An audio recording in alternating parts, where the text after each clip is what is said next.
Evangelho de João, capítulo 4, glória a Deus, aleluia. Evangelho segundo escreveu João, capítulo 4. A pastora fica aqui apacentando vocês, só que como o chamado dela é campo, aí onde ela estiver, sempre vai virar obra, não tem como fugir não, porque é o chamado, é o posicionamento dela. Ou seja, cada qual tem a área onde se identifica, onde é a sua área principal. Só que as outras coisas vão sendo acrescentadas. O meu ministério é a palavra. Só que dentro da obra eu exerço qualquer função. Só que o meu me encaixa a palavra. Só que for para adorar, eu adoro, for para limpar a igreja, limpa, para fazer qualquer coisa. Mas o meu ministério é palavra, ensino da palavra. Mas se for para adorar, eu adoro. Se for para louvar, eu louvo, se for para estar no coral, eu estou, e assim vai. Mas onde eu me enquadro, o meu posicionamento é palavra, para onde eu fui chamado. E assim cada qual tem a sua função. Evangelho de João, capítulo 4, glória a Deus, aleluia. Fala de Jesus e a mulher samaritana. Diz assim: quando Jesus soube que os fariseus tinham ouvido dizer que ele fazia batizar mais discípulos do que João, se bem que Jesus mesmo não batizava, e sim os seus discípulos, deixou a Judéia, retirando outra vez para a Galiléia, e era necessário passar pela região de Samaria. Assim Jesus chegou a uma cidade samaritana chamada Sicar, perto da verdade que Jacó tinha dado a seu filho José. Ali ficava o poço de Jacó. Cansado da viagem, Jesus sentou-se junto ao poço. Era por volta do meio-dia. Nisso veio uma mulher samaritana tirar água. Jesus disse: dê-lhe um pouco de água, pois os seus discípulos tinham ido à cidade comprar alimento. Então a mulher samaritana perguntou a Jesus: como sendo o Senhor os judeus, pede água a mim, que sou mulher samaritana? E ela disse isso porque os judeus não se dão com os samaritanos. Jesus respondeu: se você conhecesse o dom de Deus e quem é que está pedindo água para beber, você pediria e lhe daria água viva. Ao que a mulher respondeu: o Senhor não tem balde, o poço é fundo. De onde vai conseguir esta água viva? Por acaso o Senhor é maior do que Jacó, nosso pai, que nos deu o poço do qual ele mesmo bebeu, assim como seus filhos e seu gado? Jesus respondeu: quem beber desta água voltará a ter sede, mas aquele que beber da água que eu lhe der nunca mais terá sede. Pelo contrário, a água que eu lhe der será nele uma fonte a jorrar para a vida eterna. A mulher lhe disse: Senhor, quero que me dê essa água, para que não tenha sede, nem precise vir aqui buscá-la. Jesus disse: vá, chame o seu marido e volte aqui. Ao que a mulher respondeu: eu não tenho marido. Então Jesus lhe disse: você tem razão ao dizer que não tem marido, porque já teve 5, e esse que agora tem não é seu marido. O que você disse é verdade. A mulher então lhe disse: agora eu sei que o Senhor é profeta. Nossos pais adoraram neste monte, mas vocês dizem que em Jerusalém é o lugar onde se deve adorar. Jesus respondeu: mulher, acredite no que eu digo.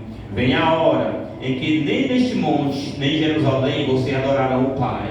Vocês adoram o que não conhecem. Nós adoramos o que conhecemos, porque a salvação vem dos judeus. Mas vem a hora e já chegou, em que os verdadeiros adoradores adorarão o Pai em espírito e em verdade, porque são esses que o Pai procura para seus adoradores. Deus é espírito, e é necessário que os seus adoradores o adorem em espírito e em verdade.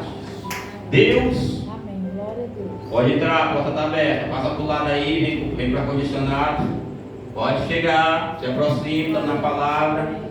Pode entrar, estamos iniciando a palavra. Entre, procure um lugar para sentar, para acompanhar a palavra. Podem sentar, sejam bem-vindos em nome de Jesus. Pode botar o capacete aí do lado, na cadeira aqui do lado. Podem sentar, ficar à vontade. Se tiver muito frio, ar-condicionado, procure outro ponto que não tem ar-condicionado. Mas bota o capacete aqui, ó. Pode botar aqui do ladinho, irmã. Glória a Deus, aleluia.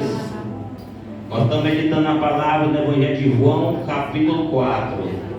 Pode botar o capacete em cima da cadeira, do lado, fique à vontade. Pode ficar à vontade.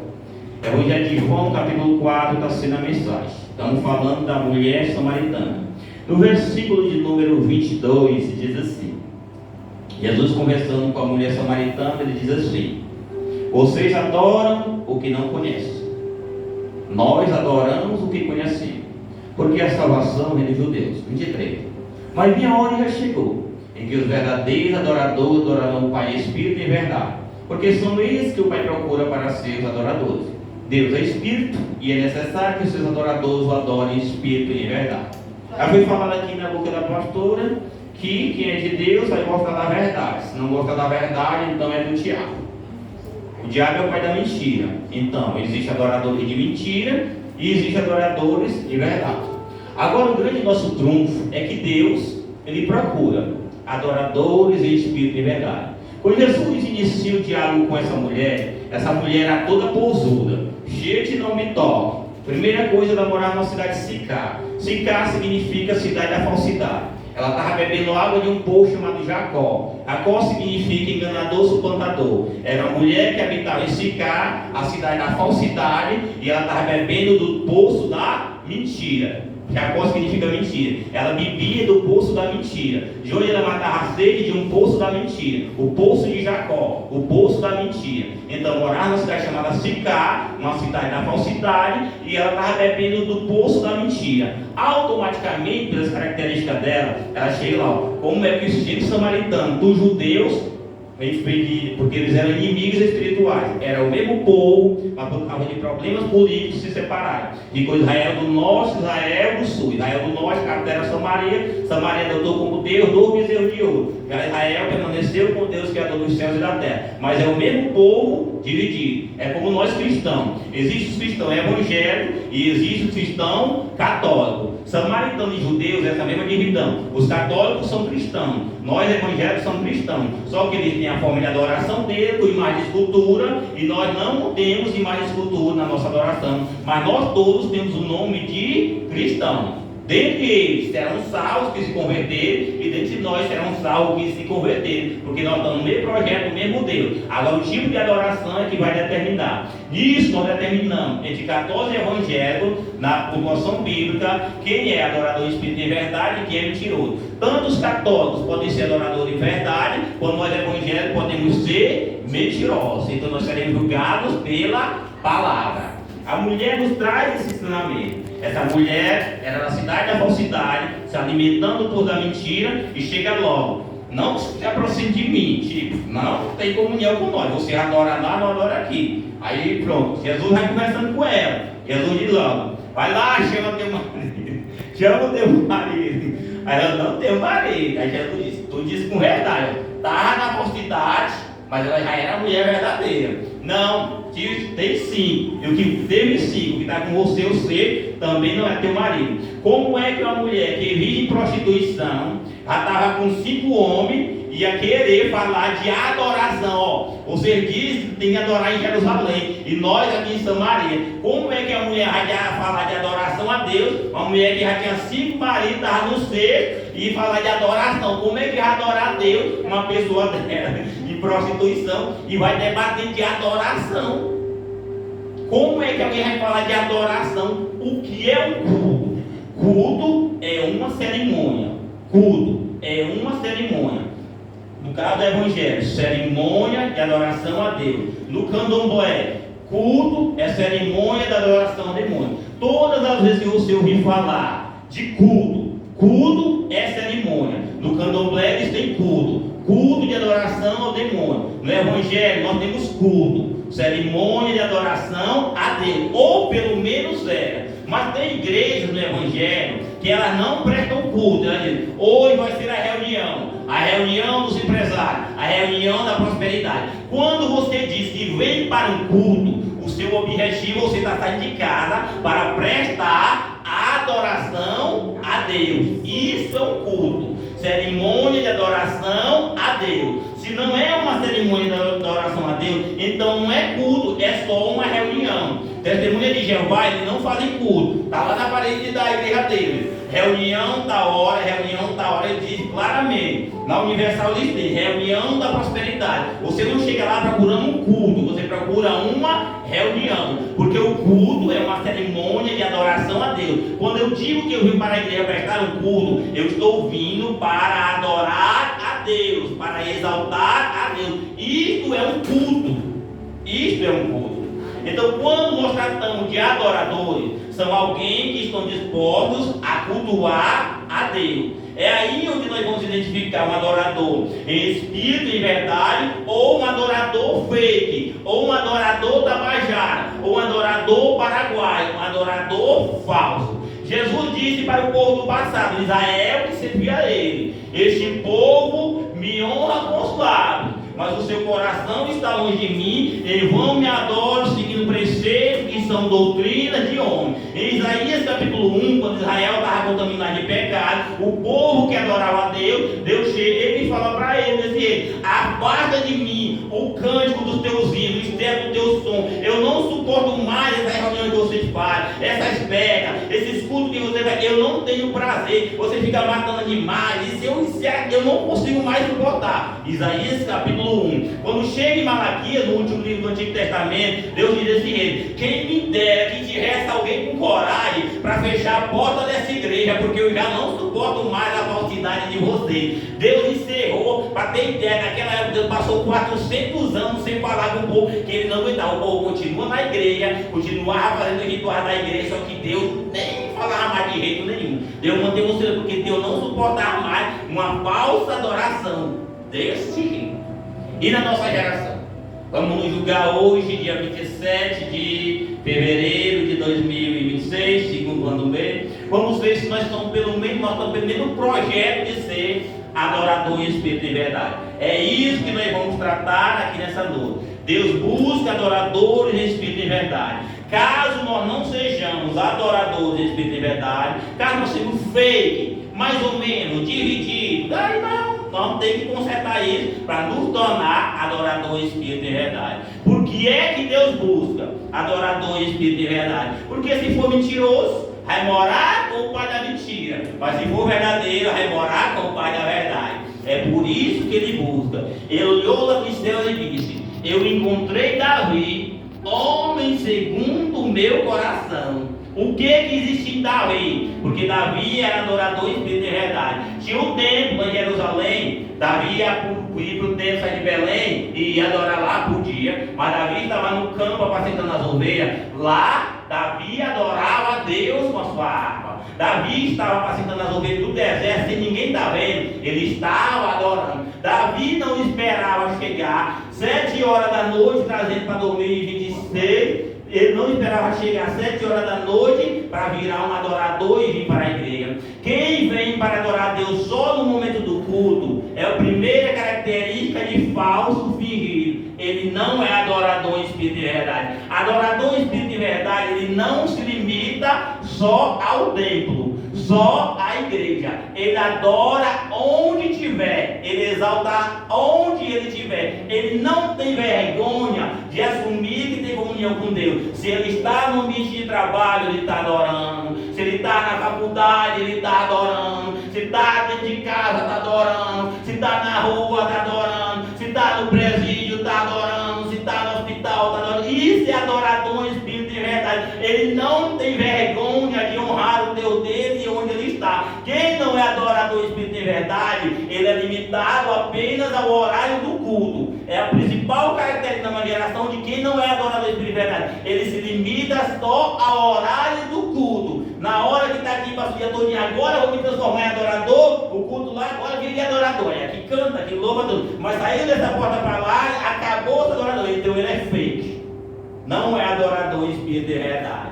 Ele é apenas alguém que está aqui. O flamenguista vai para o Flamengo, o corintiano vai para o Corinthians, o que vai para a boca de fumo vai para a boca de fumo, quem vai para o bar vai para o bar. É apenas uma reunião solene, como diz lá o texto de Isaías. É apenas uma reunião solene. Ele só está lá reunido e pronto, não é um adorador. Só está numa reunião solene. Eu gosto de estar perto da pastora Suzana, não gosto não, mas eu gosto de estar perto da pastora Suzana, dando como exemplo. Gosto de estar perto da irmã Iá, gosto de estar perto da irmã Rosa, gosto de estar perto do irmão Diego, da irmã Vigê, gosto de estar perto da irmã. Eu gosto da comunhão, de estar com todo mundo. Isso é uma reunião solene. Do mesmo jeito que eu gosto de estar em comunhão com vocês aqui, os que estão lá na boca de fume, gostam de estar lá. Os políticos gostam de estar todo mundo junto. O médico gosta de estar. Isso é uma reunião solene. Solene significa única. É uma única reunião.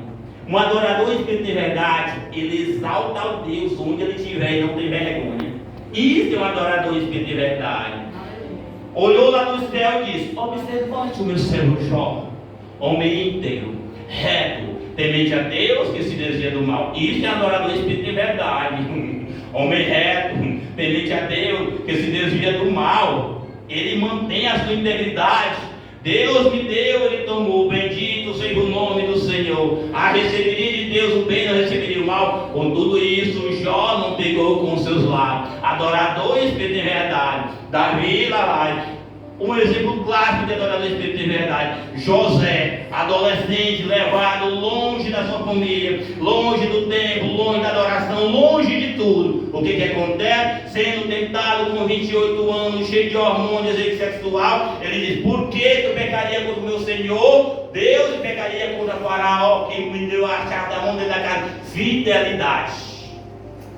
Isso é adorador. Adorador e espírito de verdade, ele é fiel. Não tinha ninguém olhando, não tinha um pastor olhando ninguém, mas ele foi fiel ao Deus dele. Mas um Deus que permitiu eu ser tirado do braço do meu pai, eu ser um filho caçula, amado do meu pai. O Deus que pegar e permitiu vir como escravo, apanhei, agora estou na prisão, acusado de estupro por causa de uma megera que fica com todo homem, e eu aqui desse jeito. Não. Jó, eu sei que o meu Redentor vive, depois de mim ele se levantará. Oh, Daramá, tirar Daramá. Isso é adorador espírito de verdade. Glória a Deus.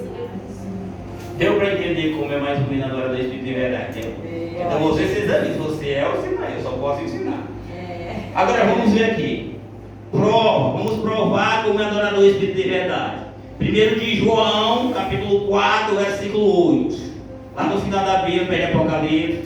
1 João, capítulo 4, versículo 8. Bora provar aqui. Jesus falou para aquela mulher: vocês adoram o que não conhecem. Nós adoramos o que conhecemos. Você conhece Deus, dono da igreja? Você conhece a pastora Suzana.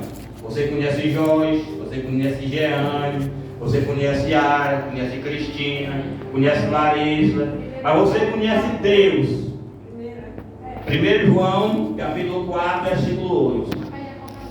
Senhor, abençoe com sal essa água. Glória a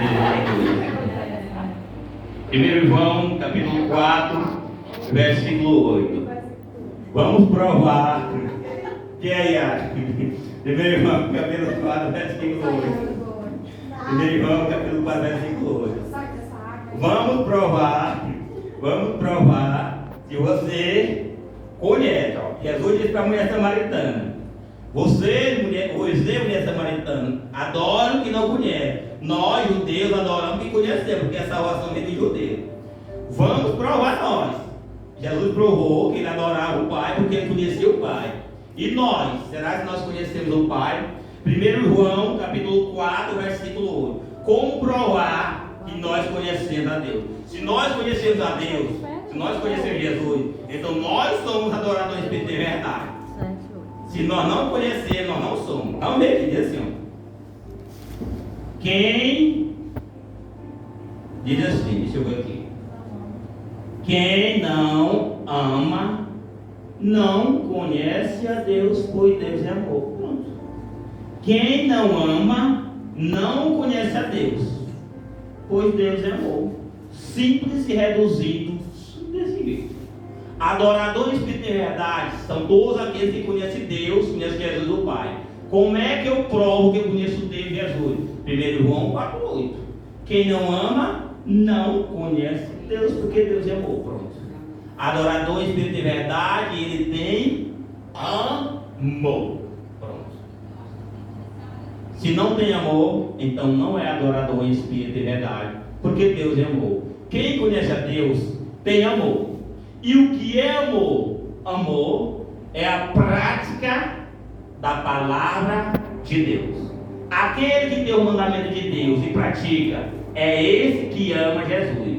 Se não pratica a palavra de Deus, se não pratica o ensinamento de Jesus, então não é adorador em espírito de verdade. É um adorador tabajara, é um adorador falso, é um adorador hipócrita, é apenas com os lábios. O coração dele não está habitado com Jesus.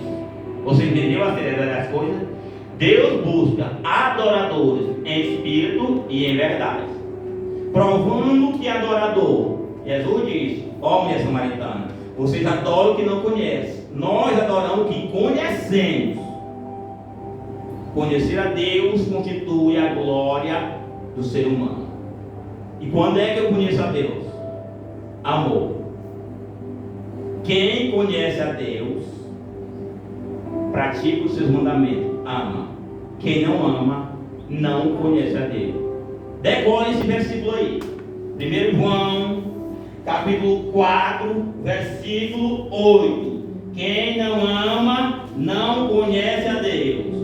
Quem não ama, não conhece a Deus.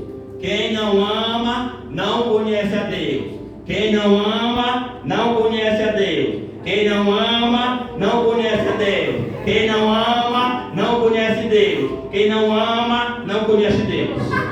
É desse jeito mesmo. O ensino é repetitivo, é para gravar mesmo, porque isso é questão da nossa salvação. Se Deus busca adoradores em espírito e em verdade, e essas pessoas são aqueles que amam. Amar é praticar a palavra de Deus. Agora vamos analisar nós. Vamos ver aqui. Talvez você se julgou aí e viu que você não era um adorador. Mas como é que nós vamos fazer para ser um adorador? Carta de João, Evangelho de João, capítulo 14, versículo 23. Como ser adorador? Foi julgado agora e você viu que você não é. Eu não vou dizer se eu sou ou não sou. Eu tenho meu próprio exame. Eu não vou falar para você. Eu tenho minha intimidade com Deus. Você se examina. A alma é tua, quem vai para o céu para condenação é você. Estou lutando pela minha. Vamos ver aqui.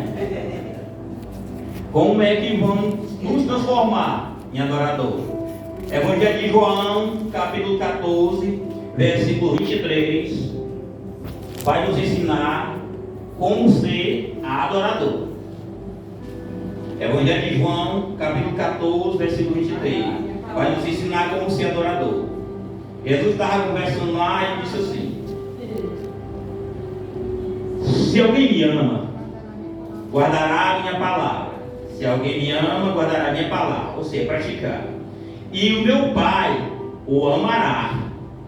E viremos para ele, faremos nele morada. Olha lá. Se alguém me ama, guardará a minha palavra. E o meu Pai o amará. E viremos para ele, faremos nele morada. Pronto. É assim que nós nos transformamos em adoradores de verdade. Praticando a palavra de Deus. Deus olha dos céus, Jesus vem e vem fazer morada em nós. Deus criou o ser humano para que pudesse habitar dentro do ser humano. Nós estamos aqui na igreja de concreto, o templo de concreto. Muitos lugares por aí que é alugado, um dia é uma igreja de concreto, no outro dia vira um bar, vira um comércio, vai virar qualquer coisa. Mas este templo que somos nós, se nós permitirmos, praticando a palavra de Deus, Jesus, o Espírito Santo, vem e habita em nós.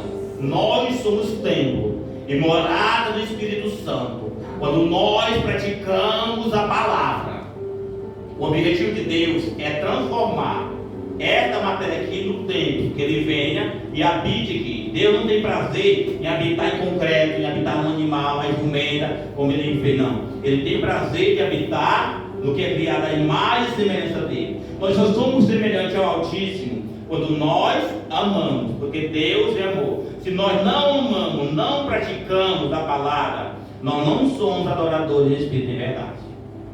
Então o projeto é esse: ser adorador e Espírito em verdade. É fácil? Para nós não é não, essa natureza caída aqui. É possível, sim. Tudo é possível ao que crê. Praticar a palavra do Senhor. Perdoar se tiver que perdoar. Desejar o bem a quem deseja o mal. Orar pelos inimigos. Isto é prática da palavra de Deus. O Salmo 119, versículo 60 diz que eu apresso a praticar os teus mandamentos. Eu tenho que ter pressa em me tornar um adorador espírito de verdade. Porque se eu não me tornar um adorador espírito de verdade, eu não serei salvo. Não serei salvo. A Bíblia diz que 10 mulheres chegaram na porta do céu, falando da parábola de vídeo, Mateus 25, mas só 5 entraram. O nosso nível de adoração pode dar para chegar lá na porta, mas quando chegar lá ele diz: eu não vos conheço. Eu não os conheço. Senhor, mas eu ensinava, pregava, eu não os conheço. Eu não os conheço. Pronto. Decide que eu não os conheço. Se eu não conheço Deus e Deus não me conhece, então não vai ter. Agora, se as minhas ações recebam seu galardão. Agora se as minhas ações são mais compatíveis com o pai da mentira que com o diabo, então eu vou morar com quem? Se as minhas ações forem compatíveis com o pai da verdade, eu vou morar com o pai da verdade. Se as minhas ações forem compatíveis com o pai da mentira, eu vou morar com o pai da mentira. Não tem como fugir, não tem meio termo. Ou nós nos tornamos adoradores do Espírito de verdade, ou nós vamos ser lançados. Deus não busca uma igreja bonita. Deus não busca quem canta bonito. Deus não busca uma igreja lotada. Deus não busca o melhor coral aqui na terra. Deus busca adoradores em espírito e em verdade. Adoradores em espírito e verdade são pessoas que amam segundo o conceito de Deus. Porque Deus é amor. Quem não ama não conhece a Deus. A mulher de Samaria era falsa, hipócrita, dissimulada, em prostituição, e foi falar de adoração com Jesus. E Jesus, através dela, ensinou o que é um adorador em espírito e verdade. Mais um versículo à frente, quando ela se converte, ela deixa tudo e se torna uma missionária. Ela entendeu que viria o Messias e entendeu esse ponto, e ela se tornou adoradora, dando fruto para Jesus. Glória a Deus. Entende? Mas Jesus viu verdade nela. Se Jesus sondar hoje o teu coração, o meu ele sonda.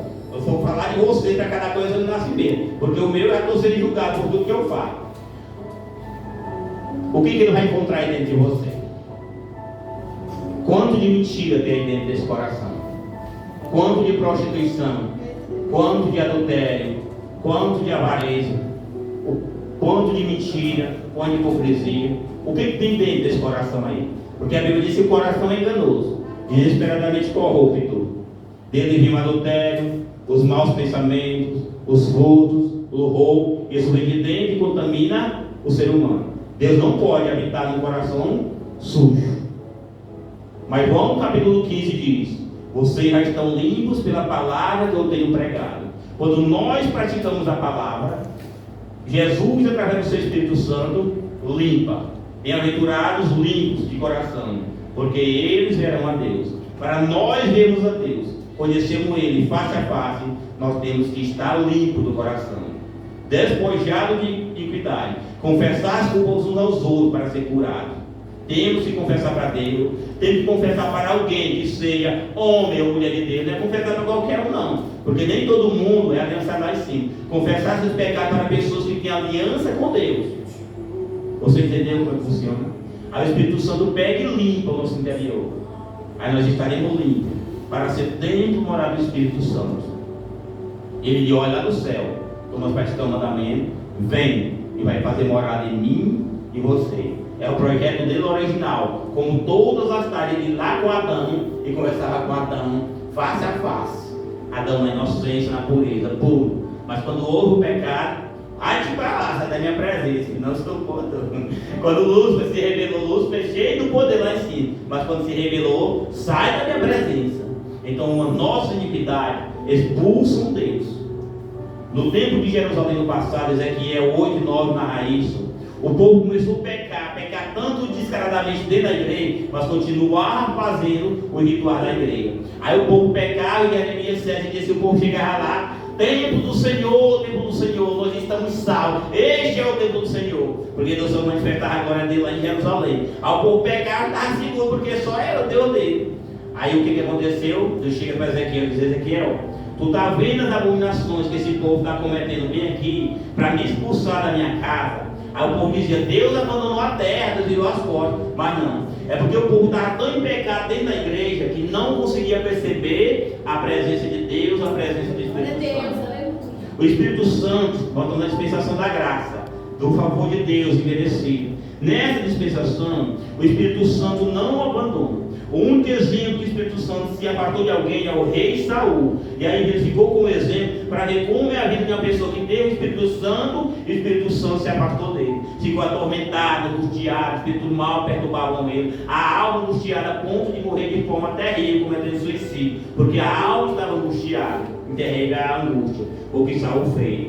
Mas ele ficou como exemplo. Mas quando Deus faz aliança com Davi, ele diz que jamais retiraria a misericórdia dele, como tinha feito com Saul. Para a nossa geração, o Senhor não retira a misericórdia dele. Nesse problema nós estamos na dispensação do Espírito Santo. Porém, o Espírito Santo, ele fica apagado. A Bíblia diz: não apagueis o Espírito Santo. O Espírito Santo, esse amor de Deus, esse transbordar. A pessoa pode ser um grande pregador da palavra, um grande homem, uma mulher cheio do Espírito Santo, habitado pelo Espírito Santo. Mas se ele começar a transmitir repetidamente, voluntariamente, se entregando ao pecado, o Espírito Santo não abandona, porque é a dispensação da graça. Porém, o Espírito Santo fica apagado. Ele não pode fazer nada. Fica completamente apagado. O Espírito Santo é um fogo. Porém, as nossas iniquidades são capazes de apagar este fogo. O Espírito Santo é amor, porque Deus é amor. Mas os nossos pecados são capazes de esfriar. Por se multiplicar a iniquidade, o amor de quase todo esfriará. Você entendeu a seriedade? Hoje nós temos o privilégio de ter o Espírito Santo. Você não precisa que eu venha aqui lhe ensinar. Você não precisa que a pastora venha aqui lhe ensinar. Não precisa. Porque a Bíblia diz: se alguém tem a unção do Espírito Santo, a unção ensina todas as coisas e não precisa que ninguém lhe ensine nada. Se você tiver aliança com o Espírito Santo ensina a pregar, a louvar, a adorar. É o Espírito Santo que nos ensina como ser um cidadão dos céus. Mas o Espírito Santo é trocado todos os dias por coisas fúteis. Eu troco o Espírito Santo pelo aparelho de telefone. Eu troco o Espírito Santo por qualquer coisa. Eu troco o Espírito Santo por um prato de comida. Eu troco o Espírito Santo por uma porta de trabalho. Eu troco o Espírito Santo por uma faculdade. Eu troco o Espírito Santo por um relacionamento. Eu troco o Espírito Santo por qualquer coisa. O Espírito Santo é apenas um ser que eu posso descartar na hora que eu quiser. É a nossa geração de adoradores que não entenderam o valor de ter Deus dentro de si, o privilégio que é. No passado, o Espírito Santo só vinha sobre porções, sobre reis, profetas e sacerdotes. Mas a partir da dispensação de Jesus Cristo, ele enviou o Espírito Santo e hoje ele é facultado para todo ser humano deste planeta. Você não precisa vir buscar só na igreja. Você não precisa ir buscar só no monte, no vale, no deserto, onde tiver, e você for verdadeiro, todo aquele que invocar o nome do Senhor será salvo. Glória, aleluia. A salvação é um projeto Glória que será realizado na nossa vida. Aleluia. Não depende de Deus, não depende de Jesus, não depende do Espírito Santo. Porque Deus já fez a parte dele no nome de Jesus. Jesus já fez a parte dele, morrendo na cruz do Calvário. E o Espírito Santo já fez a parte dele, convencendo, pecado, a justiça do juízo. Compete a mim e a você criar vergonha na cara e tomar o posicionamento, se quiser morar no céu. Morar no céu é possível com o Espírito Santo. É questão de nós tomar vergonha na cara, mudar, porque a palavra está aí. Mesmo que a pessoa não sabe ler, mas a fé vem pelo ouvir a palavra. Quando ouvir aqui em alto, nós temos a opção de ser ou não ser adorador. Depende de cada um de nós. Céu ou inferno, luz ou treva, Jesus ou diabo. Eis que por diante de vós o caminho da vida e da morte. Escolhe o caminho da vida para quem vive. E o caminho da vida é Jesus. Ele diz: eu sou o caminho, eu sou a verdade, eu sou a vida. Ninguém vem ao Pai, Jesus falou, se não for por mim. Glória a O Deus. Senhor é Jesus. Não permitam que as coisas do mundo roube a sua salvação. Não permita. Não negocie a tua alma. Não se renda. Não se renda. Ser fiel até a morte. E você ganhará a coroa da vida. Combati o bom combate. Encerrei a carreira e guardei a fé. Agora a coroa da vida já está me reservada. Não só para mim, mas para todos aqueles que verdadeiramente temem, obedecem ao Senhor dos Exércitos. Fique de pé, meu pai.